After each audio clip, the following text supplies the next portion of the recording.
Revenue శాఖ ఇప్పుడు దీని మీదే ఫోకస్ ఆంధ్రప్రదేశ్లో. ఎందుకు అంటే ఆంధ్రజ్యోతి వరుస కథనాలు రాస్తోంది, ఈనాడు పత్రికలో కూడా కథనాలు వస్తున్నాయి. రెవెన్యూ శాఖను ప్రక్షాళన చేస్తారా, రెవెన్యూ మంత్రిని మారుస్తారా, రెవెన్యూలో కొంతమంది కీలక అధికారులను మారుస్తారా, వీళ్ళని మార్చాలనే ఉద్దేశం ఏంటో తెలియదు. కానీ వాస్తవం రాస్తున్నారు, వాస్తవాలు కూడా లేకపోలేదు అందులో.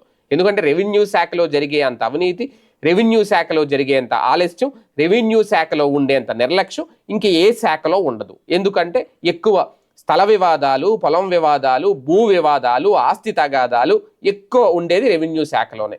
ఎక్కువ మా భూమి వీళ్ళ దాంట్లో కలిసింది, లేదంటే నేను ఆ పొలం అమ్ముకున్నాను, కొత్తగా తీసుకున్నాను, ఇంకా నాకు పాస్బుక్ రాలేదు, దేనికైనా సరే వెళ్లాల్సింది అక్కడ ఆ రెవెన్యూ శాఖకి.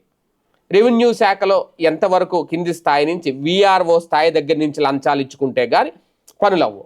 ఇది ఓపెన్గా తెలిసిన సీక్రెటే, ఇందులో దాయాల్సిన అవసరం ఏమీ లేదు. రెవెన్యూ శాఖలో లంచం తీసుకోకుండా పనిచేసే వ్యక్తులు వేళ్ల మీద లెక్క పెట్టే వాళ్ళు ఉంటారు. లంచం తీసుకోకుండా నిజాయితీగా వచ్చిన వ్యక్తికి పని చేసి పెట్టి పంపించే వాళ్ళు ఎంతమంది ఉన్నారంటే వేళ్ల మీద ఉంటారు. నిజంగా అలాంటి వాళ్ళకి సన్మానాలు చేసి సత్కరించి అవార్డులు ఇవ్వాలి, వాళ్ళకి ప్రమోషన్లు కూడా ఇవ్వాలి అలాంటి వాళ్ళు ఉంటే. కానీ ఎక్కువ శాతం మాత్రం లంచాలు తీసుకునే వాళ్ళే ఉంటారు. లంచం తీసుకోకుండా పెన్న కదపరు, సంతకం పెట్టరు, ఏ పని చెయ్యరు. ఇది సాధ్యం అవుతుందా వాళ్ళందరినీ తొలగించడం? ప్రక్షాళన చేసి రెవెన్యూ శాఖలో ఎలాంటి అక్రమం అవినీతి జరగకుండా పరిపాలన జరగడం అనేది సాధ్యం అవుతుందా? సాధ్యం కావాలి, సాధ్యం చేసి చూపించాలి. అదైతే కోరుకుంటున్నారు ప్రజలంతా. ఆంధ్రజ్యోతి పత్రిక కూడా అదే కోరుకుంటుంది. శభాష్, అందులో నో డౌట్. ఎందుకంటే ప్రజలకు ఉపయోగపడేది, ప్రజలు కోరుకునేది కూడా ఇప్పుడు అదే జరుగుతుంది అంతా కూడా.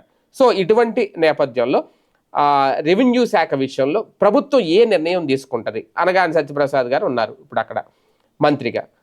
ఇప్పుడు గత కొద్ది రోజులుగా రెవెన్యూలో అది జరుగుతుంది, ఇది జరుగుతుందని నానా రచ్చ జరుగుతుంది, నానా హడావుడి జరుగుతుంది. కానీ దీనికి సంబంధించి ఇంకా ఏ క్లారిటీ, ఏ నిర్ణయం లేదు. మరి భవిష్యత్తులో ఏమైనా తీసుకుంటారా నిర్ణయం అనేది ఇంకా వేచి చూడాలి.